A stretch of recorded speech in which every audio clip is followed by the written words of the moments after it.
Good day mga kanegosyo, ako nga pala si Jepoy, isang negosyante. Isa rin akong DJ at meron akong 10 taon na karanasan na pagkalugi sa pagninegosyo. Hindi ako vlogger, hindi ako influencer, isa po akong content creator. At ang topic natin ngayon tungkol sa negosyong manpower, business model level 2. At ang best example ko mga kanegosyo, ang school.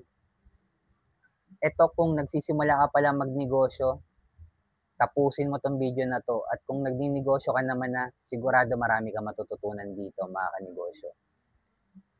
Ito muna kwento mga kanegosyo.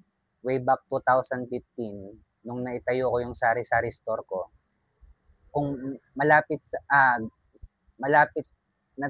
naitayo ko yung sari-sari store ko malapit kung saan ako graduate ng college, which is sa TIP Cubao, Technological Institute of the Philippines. Graduate po ako ng marketing management mga kanegosyo. At after ko graduate, nag-work din ako mga 2 years lang. After ko mag-work, gusto ko talaga magnegosyo. At hindi kasi ako marunong magluto, hindi ako pwede sa lutuan, karinderya. Bakit sari-sari store? Kasi pambansang negosyo at madaling buksan. Pero walang focus in one ang sari-sari store, hindi mali-level up sa level 2 ang sari-sari store. Never lalaki ng grocery ang sari-sari store. Ang sari-sari store pag lumaki, sari-sari store pa rin siya. Dahil iba ang business model ng sari-sari store at grocery store mga kanegosyo. Ang sari-sari store, binili mo muna lahat ng produkto sa loob ng sari-sari store mo. At naglabas ka muna ng pera. Kikita ka lang kapag may bumili na sa'yo. Sa grocery store, ibang business model po ang grocery store. Platform business model po ang grocery store. Magbabagsak muna si supplier sa loob ng grocery store at babayaran ng may-ari ng grocery store sa loob ng 3 to 4 months mga kanegosyo.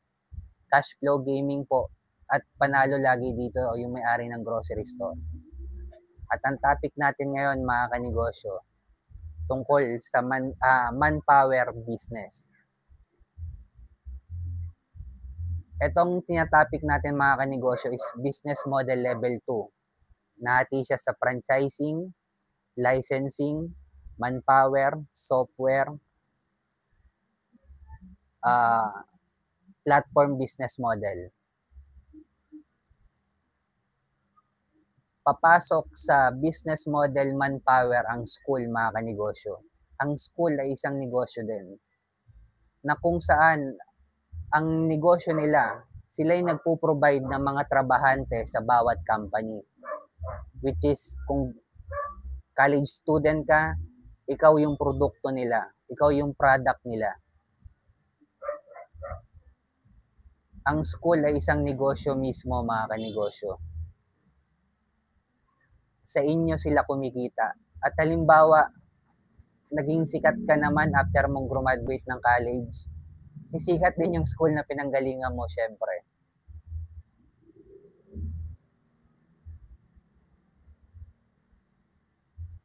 Manpower business ang school mga kanegosyo. Dahil ikaw mismo ang negosyo nila. Sila nagpo-provide, halimbawa, kailangan ng engineering, kailangan ng flight attendant, kailangan ng HRM, kailangan ng piloto. Sila yung nagpo-provide nun, yung school mismo. Ikaw mismo yung produkto nila. Manpower business ang school, level 2 mga kanegosyo. Kaya kung nag-aaral ka pa lang at napanood mo tong video na to, huwag kang magagalit. Dahil yan po talaga yung katotohanan. Isang negosyo din ang school mga kanegosyo. At kung nagsisimula ka pa lang magnegosyo, sikapin mong mas scale up sa level 2 yung negosyo mo. Dahil dun yung tunay na kitaan. At kung umabot ka naman sa dulo na video na to, subscribe ka naman sa akin, heart mo na rin tong video ko, comment ka na lang din sa baba kung may mga tanong ka. Bilang negosyante, kung dumadaan tayo sa pagsubok or struggle, huwag natin kalimutan mag-pray kahit anong religion natin. Ingat tayong lahat mga kanegosyo. Peace.